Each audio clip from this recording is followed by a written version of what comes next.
పెట్టారో దాన్ని మేము గౌరవించడానికి ఇది ఒక చక్కటి అవకాశం. అదేవిధంగా వర్మ గారు చాలా సీనియర్ పొలిటీషియన్ అండి.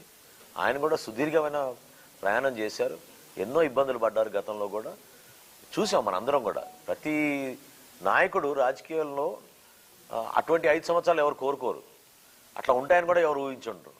సో వర్మ గారు కూడా ఆ విధంగా ఇబ్బంది పడ్డారు. అయితే పదవులు ఎవరికి కేటాయిస్తారనేది ఏ పార్టీ అధిష్టానం అది నిర్ణయం తీసుకుంటారు. పవన్ కళ్యాణ్ గారు మనస్ఫూర్తిగా ఎప్పుడు కూడా మాలో ఉన్న నాయకుల్ని కూడా ప్రతిసారి అదే అంటున్నారు, ఏదో వారసత్వం రాజకీయం అని ఎవరైనా అంటే చాలా పొరపాటు అది.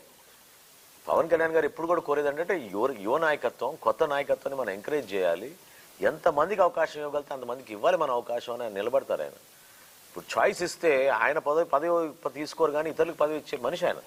కాబట్టి వర్మ గారి విషయంలో కూడా ఖచ్చితంగా ఆయనకి న్యాయం జరగాలి, ఆ విధంగా ఆయనగా గౌరవించుకుంటాం. ఆయన కూడా వాళ్ళ పార్టీలో ఉన్న అంతర్గత విషయం అది వాళ్ళు మాట్లాడాలి. కూటమిలో భాగస్వాములుగా ఆయన సహకరించారు, పవన్ కళ్యాణ్ గారు ఎలక్షన్ నిలబడ్డారు, మీ అందరం కూడా ఆయన గౌరవించుకుంటాం. లేదండి, దొరబాబు గారు ఎలక్షన్ ముందే వద్దామని అనుకున్నారు, కొన్ని కారణాల వల్ల రాలేకపోయారు. ఆయన మాలో ఒక కుటుంబ సభ్యుడిగా ఉన్నారు, ఆయన చాలా సౌమ్యంగా ఉండే మనిషి, అటువంటి ఆలోచనలు ఏం లేదు. ఒక చెక్ పెట్టడానికి అవసరం ఏముంది, ఇది పవన్ కళ్యాణ్ గారి నియోజకవర్గం, ఇక్కడ ఎవరు చెక్ పెడతామండి? కంప్లీట్గా ఇది పిఠాపురం అనేది పవన్ కళ్యాణ్ గారి అడ్డా, అది ఇంకా దాని గురించి ఆలోచించే అవసరం లేదు. Thank you.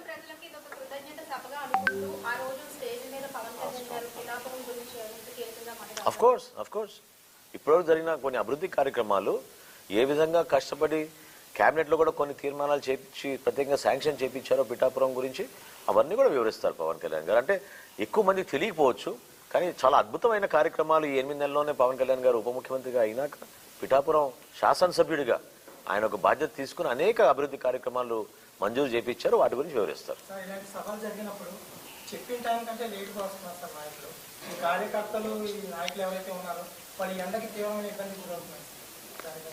ఏమంటే మేము మా సభ ప్రాంగణం విషయంలో కానివ్వండి, సభ ఏ టైం మొదలవుతుందనే దానిపైన కూడా చాలా స్పష్టత ఉంది మాకు. 4 సాయంత్రం మా సభా కార్యక్రమాలు మొదలవుతాయి. సో ఎవరికి ఇబ్బంది కలగకూడదు, ఎవరికి అసౌకర్యం కలగకూడదు.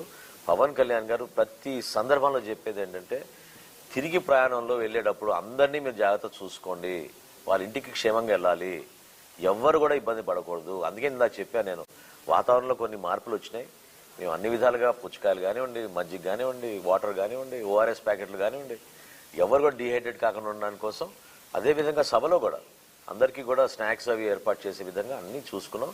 ఎవరికి పొరపాటు జరగదు. మాకు ఒక అద్భుతమైన మెడికల్ టీం ఉంది, మాకు వాలంటీర్స్ టీములు ఉన్నారు, వీళ్ళంతా నిస్వార్థంగా పనిచేసే వ్యక్తులు చాలా మంది ఉన్నారు, ఎవరికి ఎటువంటి అసౌకర్యం కలగదు. Thank you